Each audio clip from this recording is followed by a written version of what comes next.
भाभी मैंने सारा सामान पैक कर दिया है, चलिए वरना लेट हो जाएंगे हम। कैसे जाऊं कनिका इस घर को छोड़कर। इस घर में तो मेरी डोली आई थी, कभी सोचा नहीं था कि इस घर से कभी इस तरह जाना पड़ेगा। अनामिका तुम दुखी मत हो, ये पल हम सबके लिए काफी मुश्किल भरा है, लेकिन हम सबको एक साथ इस परेशानी का सामना करना होगा। सभी लोग अपना अपना सामान उठाते हैं और रिक्शा पकड़कर सीधा रेलवे स्टेशन आ जाते हैं। कुछ ही देर में मदनपुर गांव जाने वाली ट्रेन रेलवे स्टेशन पर आती है और अब सब ट्रेन का सफर तय करते हुए मदनपुर गांव पहुंच जाते हैं। गांव में आते ही पूरे परिवार की हालत गर्मी से खराब होने लगती है। हे भगवान, भाभी इस गांव में कितनी ज्यादा गर्मी है, मेरा तो शरीर गर्मी से जलने लग गया। मैं तो खुद कई सालों के बाद अपने गांव आई हूँ, पहले तो यहाँ इतनी गर्मी नहीं हुआ करती थी। हम लोग शहर में एसी में रहते थे, इसीलिए हमें कभी इतनी गर्मी नहीं लगी, और अब गांव आए हैं तो हमें इतनी गर्मी महसूस हो रही है। घर में एक कूलर है, लेकिन इतने साल हो गए हैं, कहीं वो खराब ना हो गया हो। पूरा परिवार कड़ी धूप में कई देर तक पैदल चलकर शोभा के गांव वाले छोटे से घर में जा पहुंचता है। घर आते ही सबसे पहले अनुज घर के कोने में रखे छोटे से पुराने कूलर को चलाने की काफी कोशिश करता है, लेकिन लाख कोशिशों के बाद भी वो कूलर नहीं चलता। इसका मतलब हमें इतनी गर्मी में बिना कूलर पंखे एसी के रहना होगा। भैया मैं तो कभी एसी के बिना नहीं रही, मैं इतनी गर्मी में कैसे रहूंगी। घर के कोने में मुझे कुछ पड़े हुए हाथ के पंखे मिल गए। अब जब तक कूलर पंखे का इंतजाम नहीं हो जाता, इन हाथ पंखों से ही काम चलाना होगा। गर्मी से पूरे परिवार की हालत काफी ज्यादा खराब थी। पसीना मानो उनके शरीर से पानी की तरह बह रहा था। आप सबको मेरी वजह से इस परेशानी में रहना पड़ रहा है ना? मेरी ही गलती की वजह से आज हम सब अपना घर सब कुछ छोड़कर यहाँ इस गर्मी में आकर रह रहे हैं। ऐसा क्यों कह रहे हैं? इसमें आपकी कोई गलती नहीं है। ये सब तो आपका बिजनेस पार्टनर की वजह से हुआ है। आपने बस उस पर विश्वास किया, जिसका उसने फायदा उठाकर कंपनी में घपला कर दिया और सारा इल्जाम आप पर लगा दिया, और आप सब कुछ खो बैठे और हमें इस गांव में आना पड़ा। लेकिन आप परेशान मत हो, सब ठीक होगा। कल मुझे वापस शहर के लिए निकलना होगा। मेरे दोस्त ने काफी अच्छे वकील से मेरी बात करवाई है। अगर सब कुछ ठीक रहा तो हमारे पास सारी चीज वापस आ जाएगी। अनुज अनामिका को थोड़े बहुत खर्च के लिए पैसे देता है और अगले दिन बस पकड़कर सीधा शहर के लिए निकल जाता है। तो वहीं अनामिका अपनी सास और उनके साथ घर में अकेली होती है। एक दो दिन तो जैसे तैसे करके तीनों गर्मी में गुजारा कर रही थी, लेकिन अब जैसे जैसे दिन बीतने लगते हैं, बाहर गर्मी 45 डिग्री को क्रॉस कर चुकी थी। माँ जी, इस गर्मी में तो रहना काफी मुश्किल हो गया है। देखिए ना, 2 घंटे पहले ही मैंने खाना बनाया था, लेकिन गर्मी की वजह से सारा खाना खराब हो गया। गर्मी की वजह से भूख वैसे ही नहीं थी, ऊपर से खाने की इतनी सारी बर्बादी। मैंने कल ही थोड़ी दूर पर एक नदी देखी थी, चलिए ना हम लोग वहां चलते हैं। जिस तरह गांव के लोग नदियों में नहाते हैं, फिर उसी तरह हम भी नदी में नहा लेंगे। कम से कम थोड़ी गर्मी तो दूर होगी। नदी में नहाने से उन्हें राहत तो मिलती है, लेकिन घर आते आते फिर से गर्मी में उनकी वही हालत हो जाती है। जहां हाई ब्लड प्रेशर के चलते शोभा को हमेशा चक्कर आते हैं, तो वहीं कनिका भी बेहोश होने लगती है। अनामिका को कुछ वक्त पहले पता चलता है कि वो प्रेग्नेंट है, जिससे गर्मी में उसकी हालत और खराब हो जाती है। हर रोज की तरह अनामिका नदी किनारे कपड़े धोकर जैसे ही घर आने लगती है, तो उसे हल्के हल्के चक्कर आते हैं, जिससे अनामिका पास के एक बड़े से पेड़ की छांव के नीचे जाकर बैठ जाती है। तभी अनामिका देखती है कि उस पेड़ में काफी बड़ा सा छेद है। अरे ये क्या, इस पेड़ में तो काफी बड़ा होल है, लगता है अंदर काफी जगह भी है।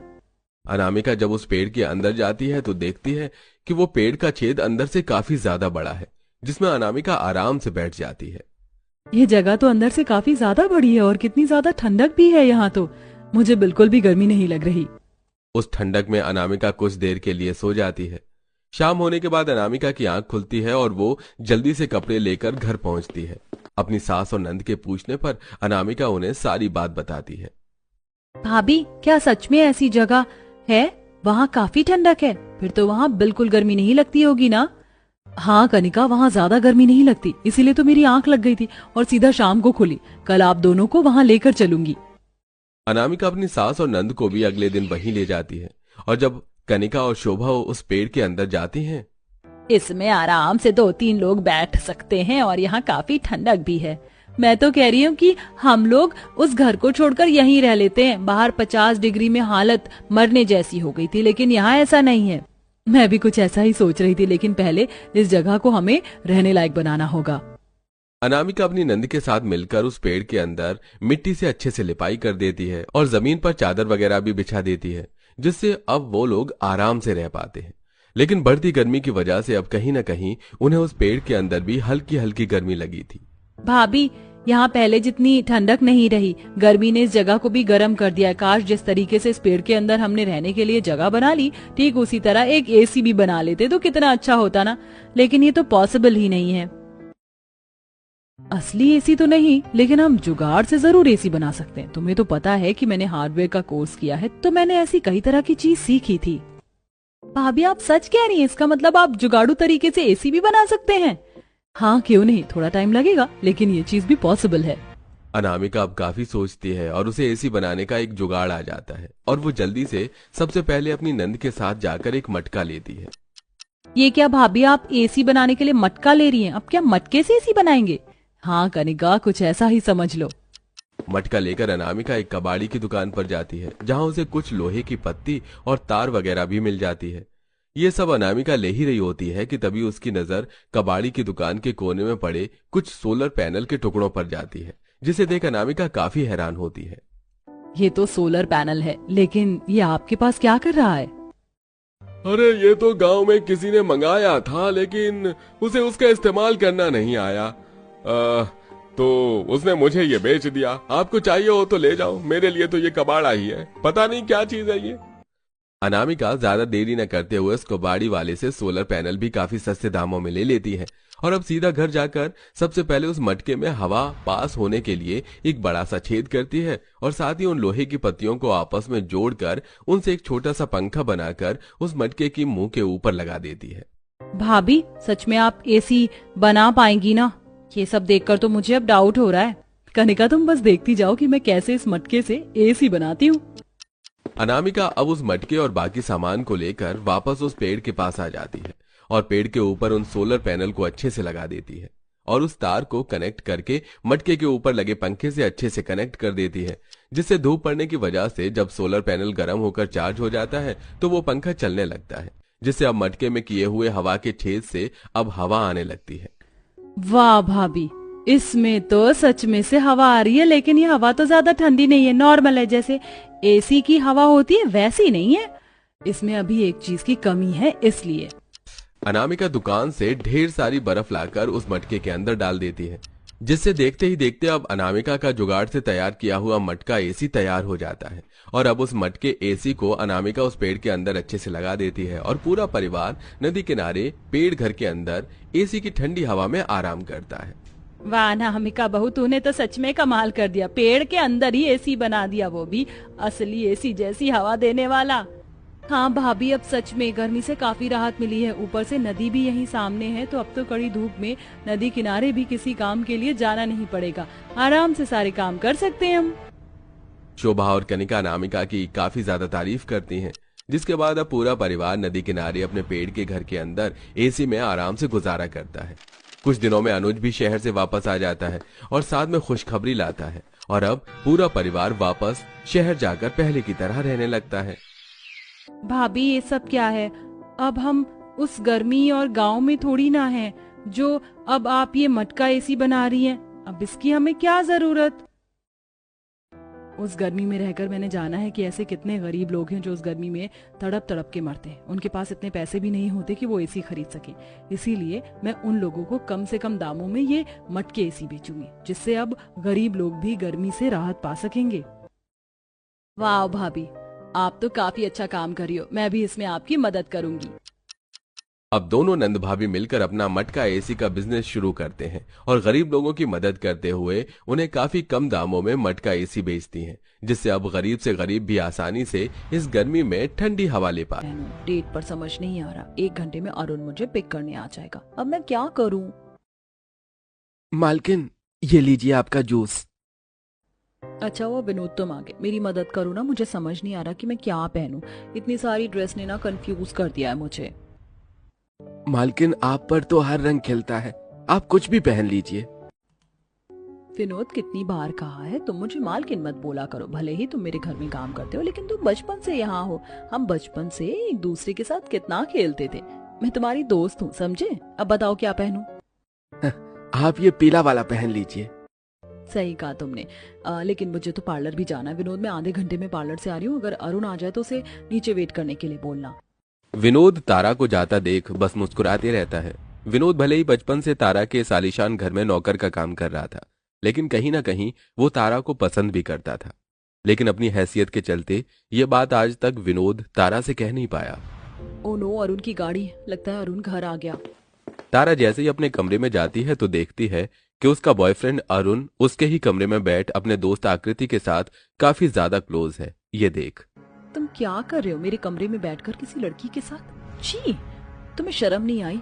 2 हफ्ते बाद हमारी शादी होने वाली है और तुम जैसा समझ रही हो वैसा नहीं है। मैं तो। क्या हुआ मालकिन, आप चिल्ला क्यों रही हैं? सब ठीक तो है ना? मैं सोच भी नहीं सकती अरुण, तुम इतनी गिरी हुई हरकत करोगे। निकल जाओ मेरे घर से, हाथ से हमारा रिश्ता खत्म। क्या कहा तुमने? हमारा रिश्ता खत्म और ये घर तुम्हारा है? भूल गई तुम्हारा स्वर्गवासी पिता मुझ पर कितना भरोसा करते थे कि उन्होंने सारे बिजनेस की भागदौड़ मेरे हाथों में दे दी, और इसी का फायदा उठाकर मैंने सारी प्रॉपर्टी और बिजनेस अपने नाम कर दिया। अगर तुम मुझसे शादी नहीं करोगी तो तुम्हें इस घर से जाना होगा। मैं सोच भी नहीं सकती थी कि जिस इंसान पर मैंने इतना भरोसा किया, जिससे मैंने इतना प्यार किया, वो इतनी नीच हरकत करेगा। तुम्हें ये प्रॉपर्टी और घर चाहिए ना, रख लो, मुझे इनकी जरूरत नहीं है। कोई तो होगा जो मेरा हाथ थामेगा। यहाँ मेरे सिवा कोई भी नहीं है, तुम्हारा हाथ थामेगा जो। तारा काफी दुखी थी कि तभी तारा विनोद को देख उसके पास जाती है। विनोद, क्या तुम मुझसे शादी करोगे? मालकिन, ये आप क्या कह रही हैं? मैं आपसे कैसे शादी कर सकता हूँ? बचपन से दोस्त हैं हम, एक दूसरे को काफी अच्छे से जानते हैं। प्लीज मुझसे शादी कर लो। यही औकात है तेरी। देखो कैसे नौकर के सामने गिड़गिड़ा रही है शादी करने के लिए। ये बात सुन विनोद को काफी गुस्सा आता है और वो तारा की आंखों में आंसू नहीं देख पाता और शादी के लिए हाँ कर देता है। तारा विनोद से मंदिर में शादी करके अब विनोद की गरीब झोपड़ी जा पहुंचती है, जहां विनोद सारी बात अपने परिवार वालों को बताता है। उसे उसके किए की सजा जरूर मिलेगी, आप परेशान मत होइए, ये आपका ही घर है। मैं आपका बिछौना लगा देती हूँ, आप थोड़ी देर आराम कर लीजिए। विनोद के परिवार वालों का इतना प्यार देख तारा को अच्छा लगता है और वो अब सो जाती है। ये क्या प्रसाद, तू सिर्फ 2 ही समोसे लाया, मालकिन का इसमें क्या ही पेट भरेगा। माँ, मेरे पास से 20 रुपए ही थे और एक समोसा भी 12 रुपए का है। 4 रुपए उधारी करके आया हूँ मैं। अरे मालकिन, आप उठ गई। माँ जी, अब मैं इस घर की बहू हूँ, कोई मालकिन नहीं। आप मुझे मेरे नाम से पुकार सकती हैं और आप सब भी, आप लोगों से जो भी मेरा रिश्ता है वही कहकर मुझे पुकारिए, मुझे अच्छा लगेगा। ठीक है बहू, जैसा तुम कहो। ये लो तुम्हारे लिए, नाश्ते में मैंने गर्मा गर्म समोसे मंगवाए हैं। लेकिन क्यों माँ जी, घर में नाश्ता नहीं बना क्या? हमारे यहाँ के समोसे काफी बढ़िया होते हैं, इसलिए सोचा कि क्यों ना तुम्हें समोसे का नाश्ता करवा दे। अपनी सास की बात सुन तारा काफी खुश होती है और नाश्ते में अब समोसे खाती है। थोड़ी देर बाद जब तारा बाहर आंगन में जाती है तो देखती है कि तारा की जेठानी अनामिका बाहर कड़ी धूप में 2 ईंट पर पतीला रख के कुछ नीचे लकड़ियों में आग जलाकर उसे खाना बना रही है। ये देख तारा काफी हैरान होती है। ये आप क्या कर रही हैं? क्या घर में चूल्हा नहीं है? इस तरह खाना कौन बनाता है ईंट पर? सही कहा तारा तुमने, घर में चूल्हा नहीं है, और सिर्फ चूल्हा ही नहीं, हमारे घर में तो रसोई भी नहीं है। सारा सामान हम पन्नियों में रखते हैं और ये 2 ईंट ही हमारा चूल्हा है। गरीबी इतनी है कि घर में आज तक एक छोटी सी रसोई भी नहीं बनवा पाए। अनामिका की बात सुन तारा को काफी बुरा लगता है। सुबह से शाम हो जाती है लेकिन तारा के घर में बिजली नहीं जलती। ये देख तारा। कल मैं काफी ज्यादा परेशान थी, इसलिए मैंने इस बात पर गौर नहीं दिया। कल से तुम्हारे घर में बिजली ही नहीं जली। क्या यहाँ बिजली कई दिनों तक चली जाती है क्या? बिजली होगी तो ही जलेगी ना, हमारे घर बिजली नहीं है। ये तुम क्या कह रहे हो? इतनी गर्मी के मौसम में तुम सब फिर बिना बिजली के कैसे गुजारा करते हो? 2 वक्त की रोटी खाने को मिल जाती है, यही बड़ी बात है हमारे लिए।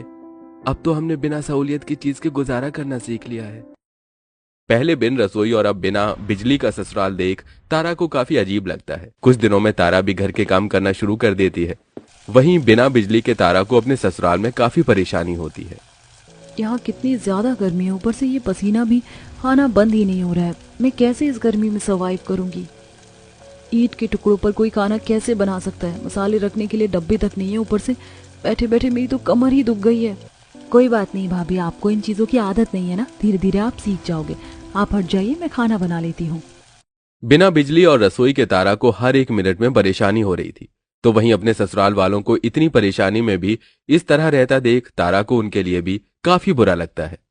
बिना बिजली के तारा गर्मी से काफी परेशान होती है। उसे 2 मिनट की सुकून के लिए नींद भी नसीब नहीं होती। बिना रसोई के खाना बनाना भी तारा के लिए काफी मुश्किल भरा था।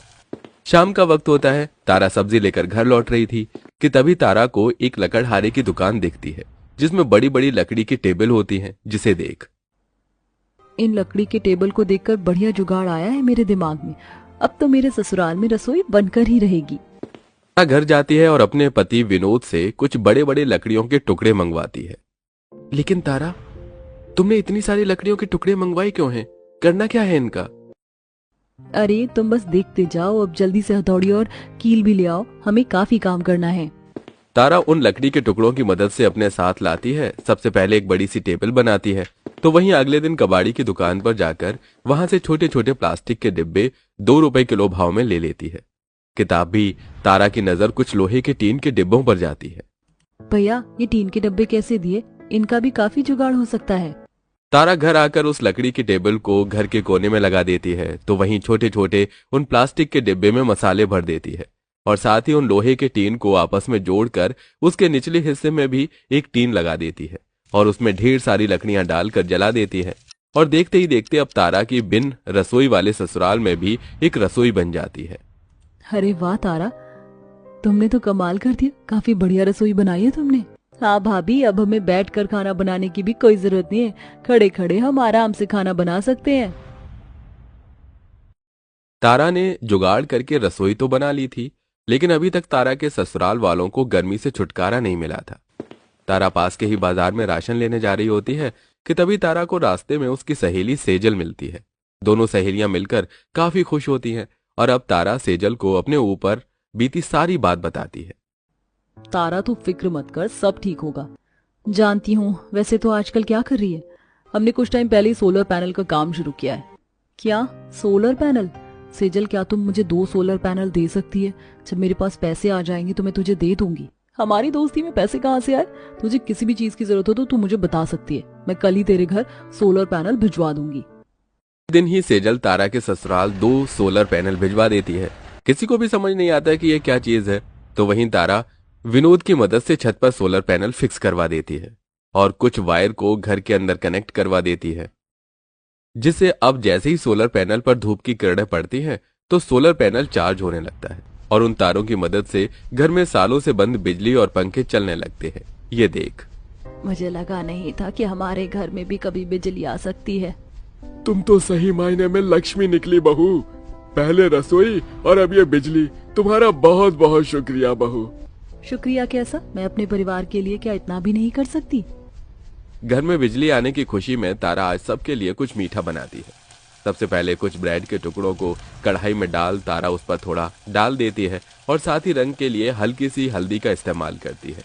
और जब सब तारा की बनाई हुई ये होममेड मिठाई खाते हैं तो चाची चाची, ये मिठाई तो काफी ज्यादा टेस्टी है, ऐसा लग रहा है कि मैं रसमलाई खा रहा हूँ। आपने ये जो भी बनाया मुझे ये काफी पसंद आया। तारा को अपनी होममेड मिठाई काफी ज्यादा पसंद आती है और सभी को यूं तारीफ करता देख अब तारा इस मिठाई को बेचने का फैसला करती है। तारा की मिठाई बाहर के लोगों को भी काफी अच्छी लगती है, जिससे तारा कुछ पैसे कमाना शुरू कर देती है और जल्द ही अपनी सहेली सेजल की मदद से तारा अरुण पर मुकदमा कर देती है।